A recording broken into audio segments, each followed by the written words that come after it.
오늘 인내교구 주간 구역예배는 묵상기도로 시작하겠습니다.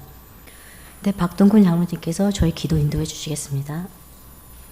사랑과 은혜가 풍성하신 하나님, 오늘 저희에게 귀한 예배 자리를 허락하시고 인내구역 주간으로 구역 연합 예배를 드릴 수 있게 하여 주심을 진심으로 감사드립니다.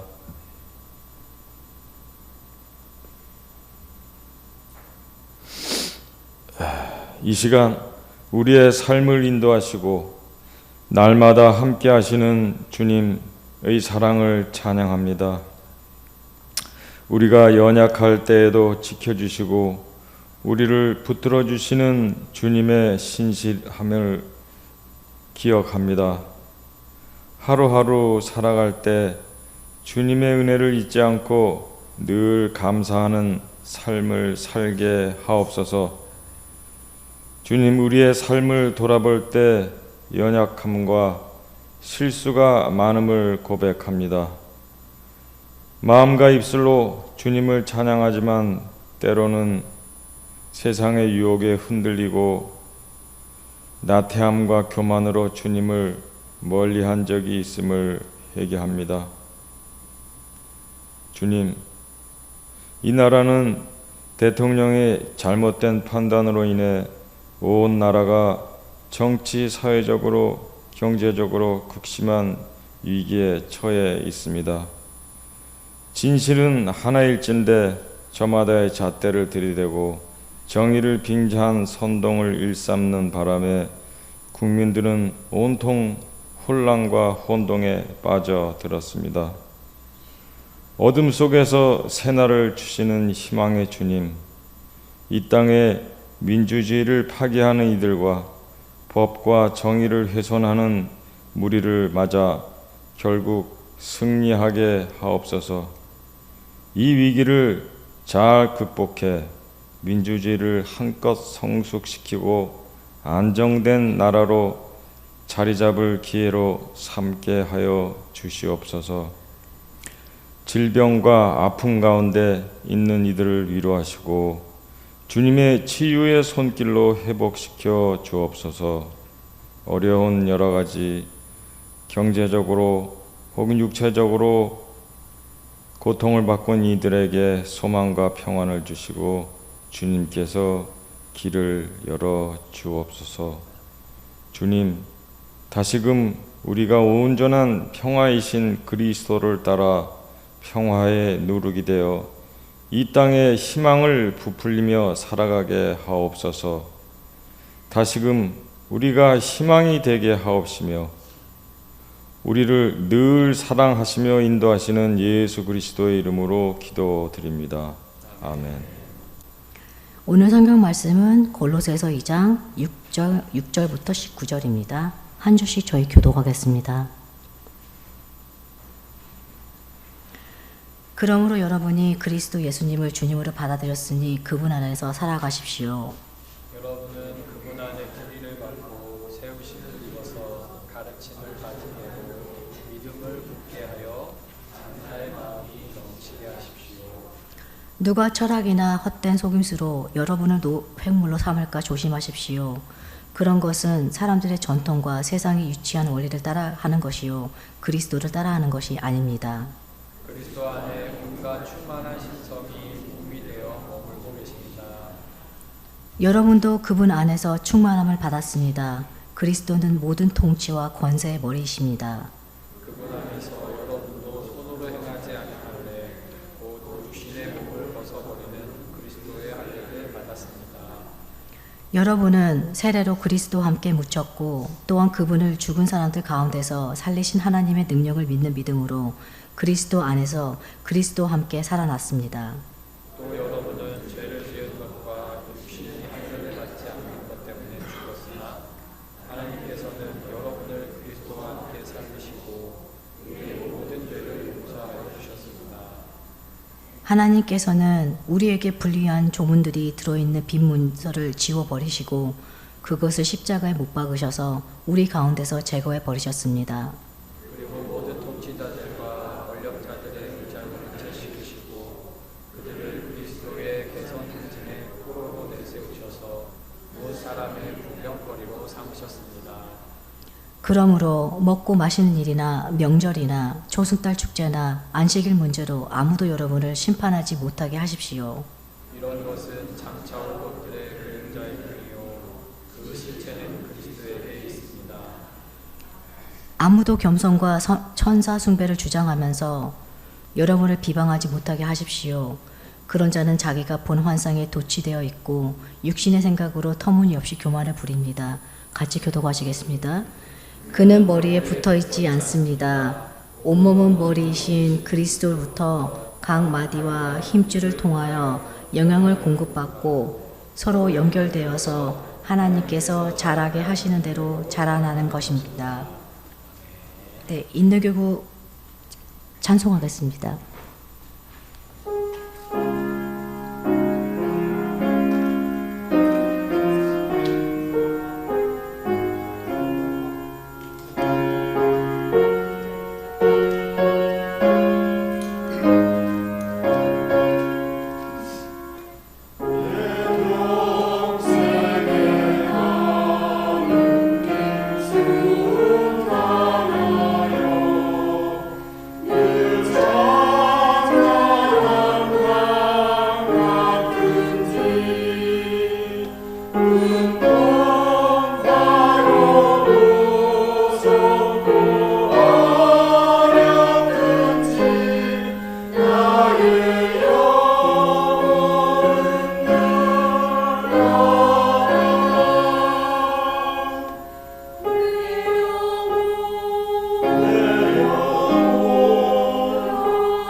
오늘은 그분 안에서 살아가십시오. 즉 예수 그리스도 안에서 살아가십시오라는 제목으로 말씀을 좀 나눠보려고 합니다. 우리가 무엇 안에 있다라고 할 때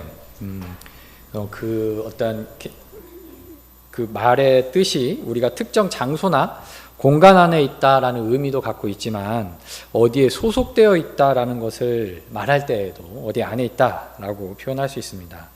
나는 한국 축구 대표팀 안에 있다, 혹은 나는 그 단체 안에 있다라고 할 때 이 안에 있다라는 그러한 것은 어디에 소속되어 있는 상태를 표현하는 말이라고 볼 수 있는 것이죠. 그런데 이렇게 어디 안에 있다라는 것은, 또는 어디에 소속되어 있다라는 것은 특정 단체나 조직 안에 있다라는 그런 단순한 의미를 넘어서 그 단체나 조직이 갖는 사회적 지위와 권위를 나 또한 갖게 된다는 것을 의미합니다. 예를 들어서 내가 의료인협회 안에 속해 있는 멤버라고 한다면 그 사람은 지식인 계층에 속하고 사회적으로 어느 정도 높은 지위에 있는 사람이라는 것을 의미하게 되며 사람들로부터 그 위치에 합당한 대우를 받기도 하는 것이죠. 이처럼 우리가 어디 안에 있다라는 것은 그 소속된 단체가 갖는 사회적 지위와 권위를 가지고 있다는 것과 연결된다고 할 수 있습니다. 그렇다면 우리가 그리스도 안에 있다라는 것은 어떻게 이해될 수 있을까? 우리가 그리스도 안에 있다라는 것은 그리스도께서 갖고 계신 능력과 권위와 권능이 우리에게 영향을 미치고 있다라는 것을 의미합니다. 즉 우리는 그리스도 안에 있으므로 그리스도의 능력과 권위와 함께 그리스도의 능력과 권위와 능력을 함께 누리게 된다는 것을 의미하는 것이죠.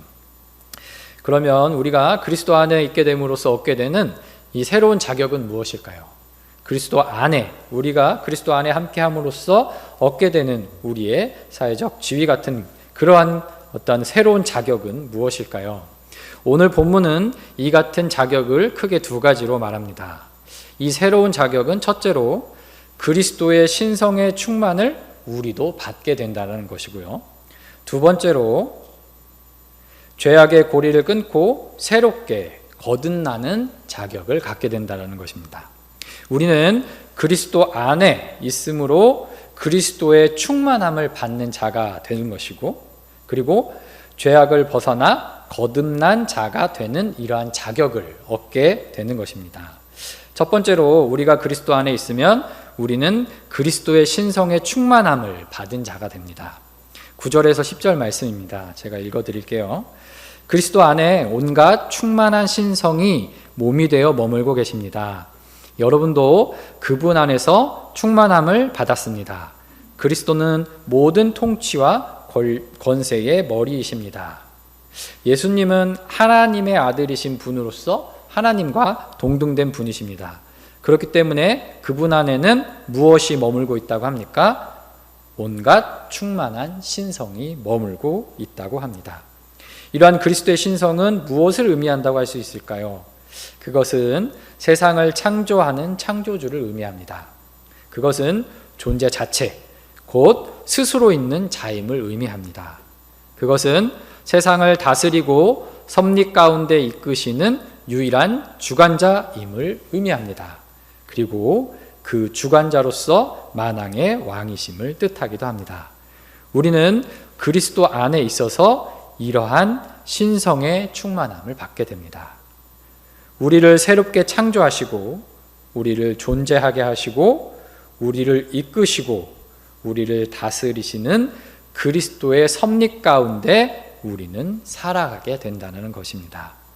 그리스도의 신성으로 인해 충만한 삶을 살게 되는 자격을 얻게 된다는 것은, 즉 우리가 그리스도 안에서 모든 일을 행하시는 그리스도의 도움을 받아 그 충만함 가운데 살아가는 자격을 얻게 된다는 것입니다. 이 그리스도는 또 어떤 분이라고 말하고 있습니까? 모든 통치와 권세의 머리라고 말씀합니다. 모든 통치와 권세의 의미를 이 본문 안에서는 특징 지을 수 없지만 이것들은 우리의 삶을 제약하고 억압하는 그러한 죄악들이라고 생각할 수 있습니다. 그리스도는 이러한 어둠의 세력을 지배하는 자로서 우리를 그것들로부터 자유롭게 하시는 분이라고 이해할 수 있습니다. 우리는 그리스도 안에서 모든 적들로부터 완벽한 자유를 누리는 그러한 자격을 얻게 되는 것이죠. 우리가 그리스도 안에 있다는 것은 이렇듯 그리스도의 신성의 충만함을 받아 은혜가 풍성하며 모든 악한 세력으로부터 자유로운 존재가 되는 그러한 자격을 얻게 되는 것을 의미합니다. 두 번째로 우리가 그리스도 안에서 얻게 되는 새로운 자격은 바로 죄로부터 멀어져서 새로운 삶으로 거듭나는 자들이 되는 것입니다. 11절에서 12절 말씀입니다. 그분 안에서 여러분도 손으로 행하지 않은 할례, 곧 곧 육신의 몸을 벗어버리는 그리스도의 할례를 받았습니다. 여러분은 세례로 그리스도와 함께 묻혔고 또한 그분을 죽은 사람들 가운데서 살리신 하나님의 능력을 믿는 믿음으로 그리스도 안에서 그리스도와 함께 살아났습니다. 할례는 무엇입니까? 할례라는 것은 유대인들에게 있어서 하나님의 백성이 되었다는 언약의 징표로서 육체에 새기는 어떤 특정한 표식을 의미합니다. 그런데 바울은 여기서 손으로 행하지 않은 할례, 즉 어떤 할례입니까? 그리스도의 할례를 이야기합니다. 손으로 행하지 않는다는 말은 형식적인 의식 규정에 의해서 실행되지 않은 그러한 할례라는 것입니다. 우리는 그리스도 안에서 육체에 새기는 의식 행위가 아니라 그리스도의 할례를 받게 되었다라는 것이죠. 다시 말해서 우리는 육체의 할례를 통해서가 아니라 그리스도를 통해서 누구의 백성이 되었다라는 것입니까? 하나님의 백성이 되었다라는 것입니다. 그런데 그리스도의 할례는 어떤 할례라고 표현을 하냐 하면요, 육신의 몸을 벗어버리는 할례라고 표현합니다. 여기서 육신이라는 것은 우리의 겉모습처럼 피와 살로 된 우리 인간의 몸을 의미하는 것이 아니라 계속해서 우리 안에서 남아있는 악을 향한 영구적인 어떤 경향성을 의미한다고 볼 수 있습니다. 즉 바울이 자주 얘기하는 유욕이라고 부를 수 있는 그러한 우리의 죄악된 모습입니다. 우리는 그리스도 안에서 그리스도의 할례를 통해 육신을 벗어버리는 죄사함을 받게 되고, 즉 유욕을 벗어버리는, 죄악을 벗어버리는 죄사함을 받게 되고 정결하게 된다는 것입니다. 그리스도 안에서 모든 불의로부터 깨끗하게 되는 기쁨을 누리게 되는 것이죠. 그것이 바로 그리스도의 할례입니다. 이어서 12절에서 우리는 세례로 그리스도와 함께 묻혔고 그리스도 안에서 그리스도와 함께 살아났다고 말합니다.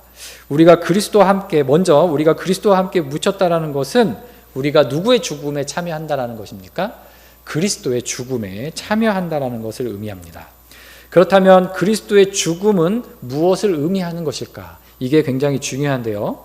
그리스도의 죽음은 죄로 인해 죽을 수밖에 없는 우리를 대신해 우리 모두의 죄를 대신 지시고 돌아감으로써 죄와 죽음의 연결고리를 끊어놓으신 사건입니다. 즉 죄의 삭시 사망인데 예수님께서는 모든 죄에 대한 값을 치르시고 대신 돌아가심으로써 이제 우리는 뭐로부터?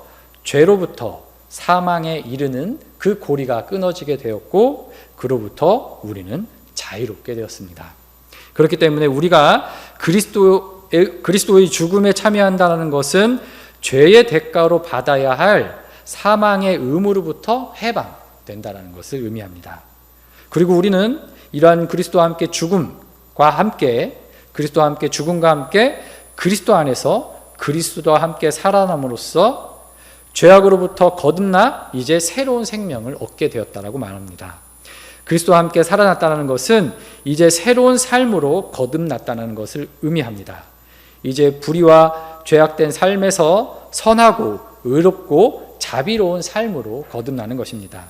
우리가 그리스도 안에 있음으로써 얻게 되는 자격은 이처럼 죄악으로부터 벗어나 새로운 삶으로 거듭나는 자들이 된다는 것입니다.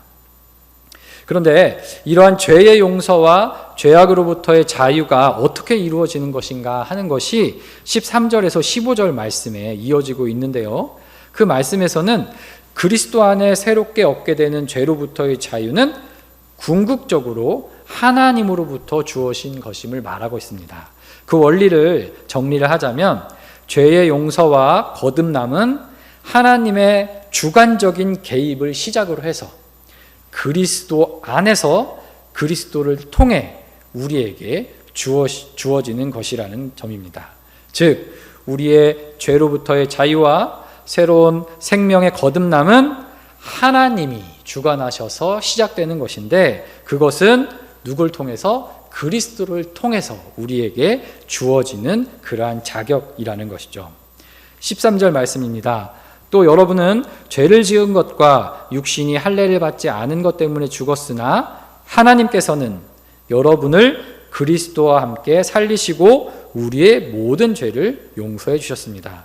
우리의 죄가 용서받은 것은 누구로부터입니까? 궁극적으로는 하나님으로부터 주어진 것이지만 누구를 통해서만 이루어졌다는 것입니까? 바로 그리스도를 통해서 이루어졌다는 것입니다. 14절 말씀도 동일하게 말합니다.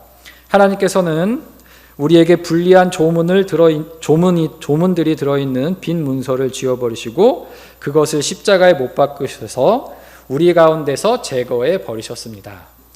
여기서 말하는 불리한 조문들이 들어있는 빈 문서는 우리의 죄악된 모습을 말하고 있는 것으로 이해할 수 있습니다.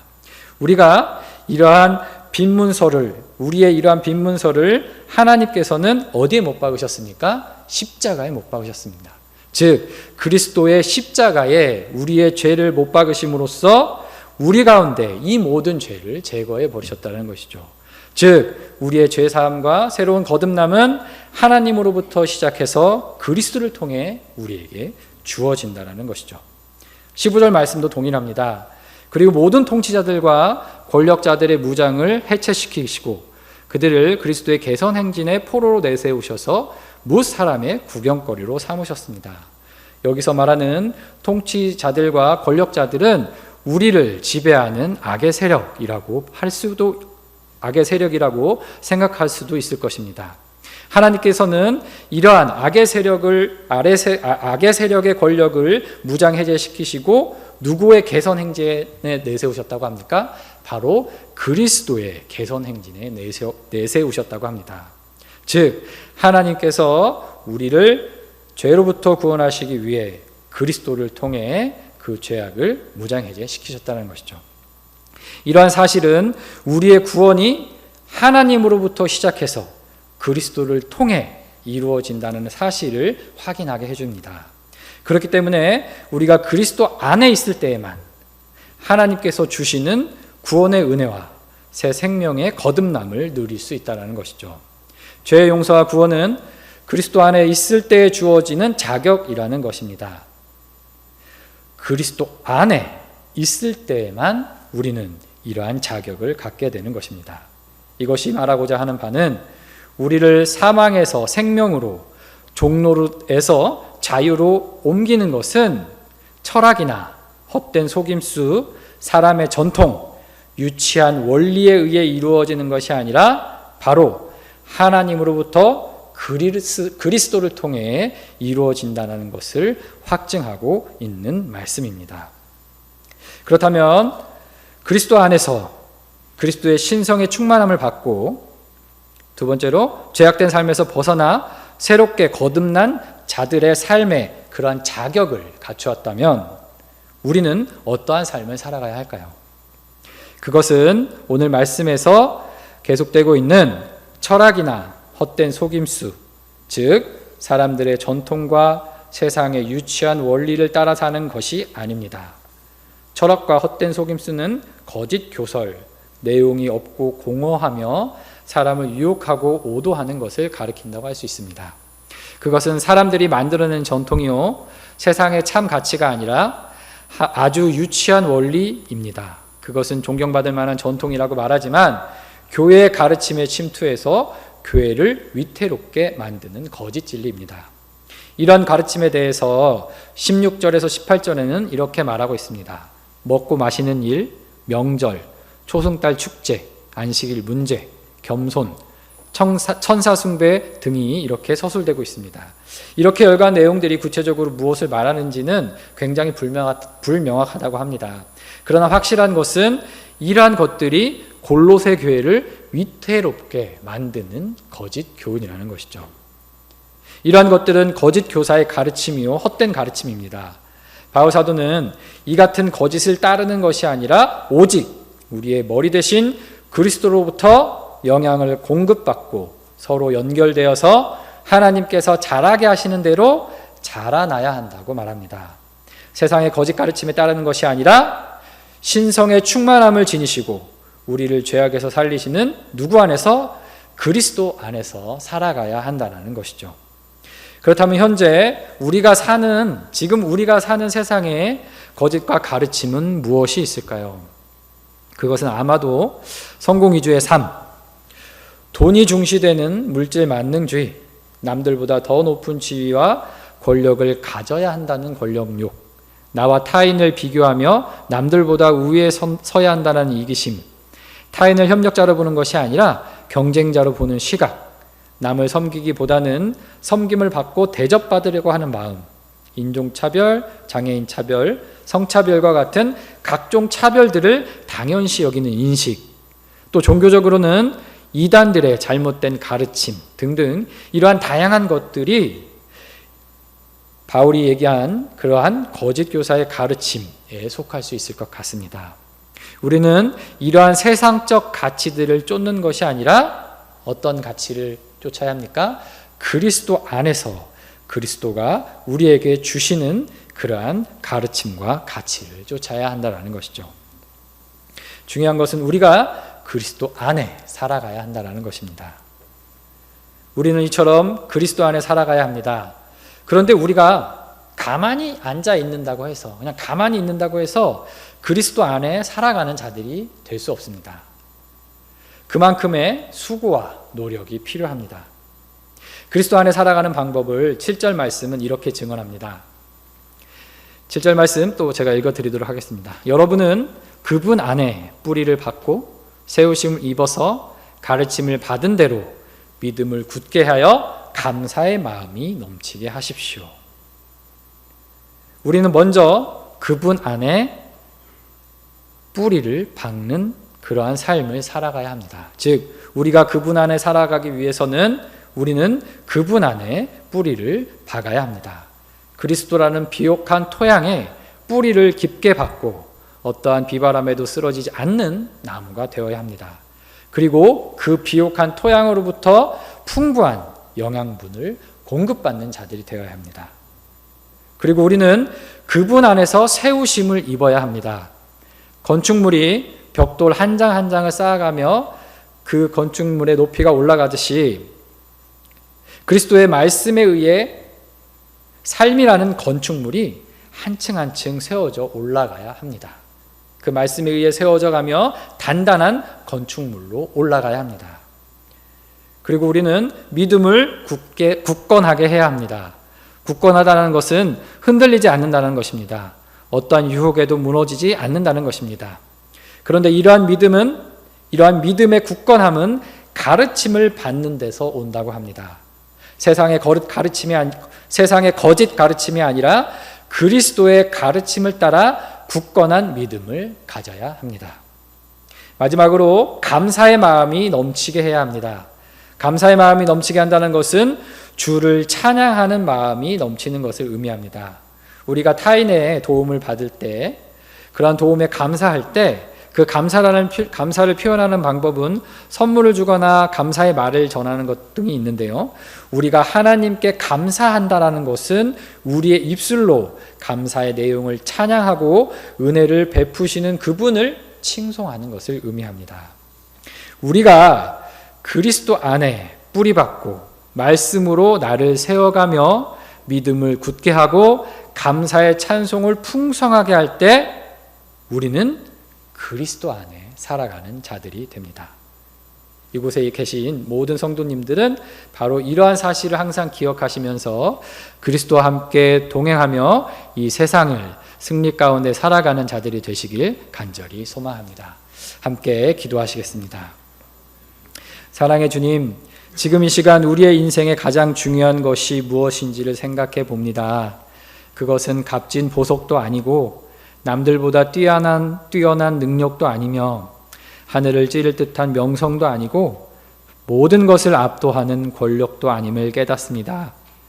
그것은 바로 우리를 지극히 사랑하시어 자기 목숨을 내어주심으로 죄로 인해 죽을 수밖에 없는 우리를 살리신 그리스도임을 고백합니다.